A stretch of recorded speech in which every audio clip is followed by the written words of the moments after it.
মামলা অনেকক্ষণ ধরে হিয়ারিং হয়েছে। হিয়ারিং হওয়ার পরে যে কথা মানে অনেক রকম আর্গুমেন্ট, ইলেকশন কমিশনও অনেক কিছু বলেছে হেন তেন। যেটা অর্ডার হয়েছে সেটা হচ্ছে এই যে ৮৫০০ অফিসারের নাম,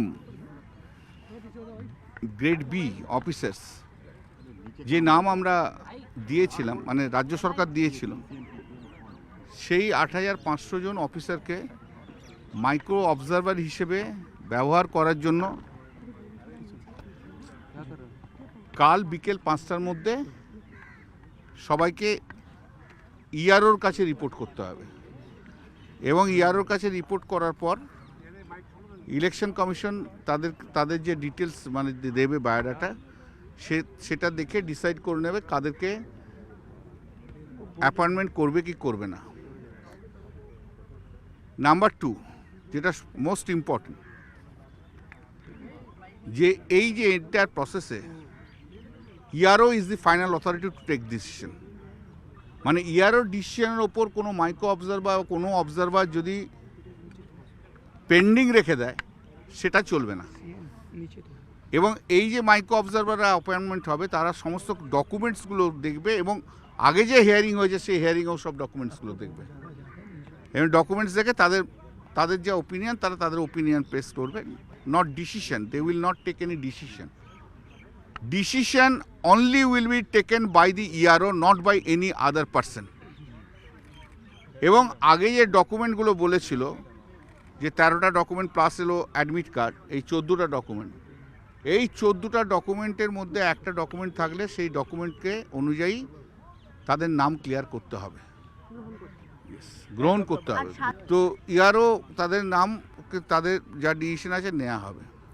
এই যে হিয়ারিংটা এখন আরও 7 দিন বাড়িয়ে দেওয়া হলো। 7 দিন হিয়ারিংটা চলবে। যারা অবজেকশন দিয়েছে সেই অবজেকশনগুলোকেও গ্রহণ করতে হবে। যে নামে আছে অবজেকশন থাকলে অবজেকশন গ্রহণ করতে হবে এবং আইন অনুযায়ী সেটাকে ডিসাইড করতে হবে। এই ডিসিশনটাও ফাইনাল ডিসিশনটা নেবে ইআরও। তারপর আছে যে ওই একটা কমপ্লেন করেছে যে ইলেকশন কমিশন যে রাজ্য সরকার একটা কেসে এফআইআর করতে নির্দেশ দিয়েছিল, কেন হয়নি সেটা ডিজিপিকে তার অ্যাফিডেভিট এক্সপ্লেন করতে বলেছে।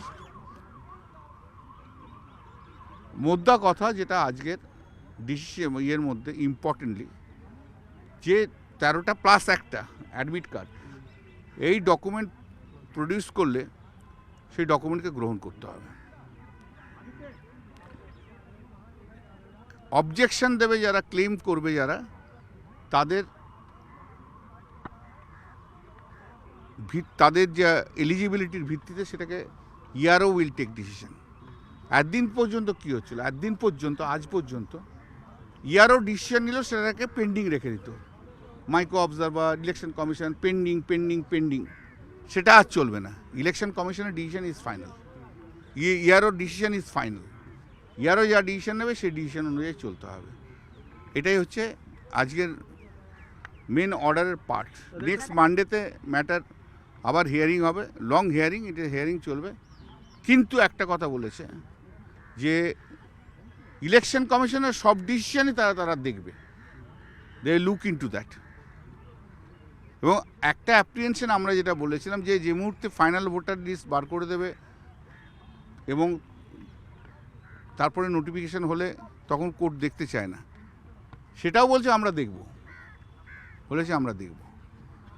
বিভিন্ন অবজারভেশন আছে, অনেকক্ষণ ধরে তো চলেছে, আপনারা তো সবাই দেখেছেন নিশ্চয়ই।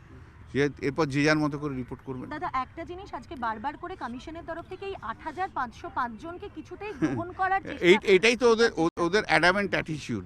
This is the adamant attitude যেটা আমরা দেখতে পাচ্ছি। এবং কোর্ট বলছে যে না, এদেরকেই নিতে হবে, কারণ এরা লোকাল ল্যাঙ্গুয়েজ জানে।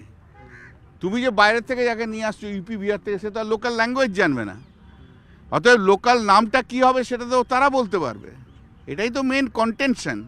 তার জন্যই তো এদেরকে ৮৫০০ জনের নাম দেওয়া হয়েছে, তাদের মধ্যে থেকে ডিসাইড করবে। দাদা হিয়ারিং যেহেতু আরো 7 দিন চলবে কোর্টের নির্দেশে, তাহলে ফাইনাল লিস্টের কি হবে? 14 তারিখ যখন আমরা এটা পরবর্তীকালে দেখবো, সব প্রশ্ন একসঙ্গে করে দিলে এর পরের দিন কি উত্তর দেবো, তাই না? এর পরের দিনের জন্য তোলা থাক।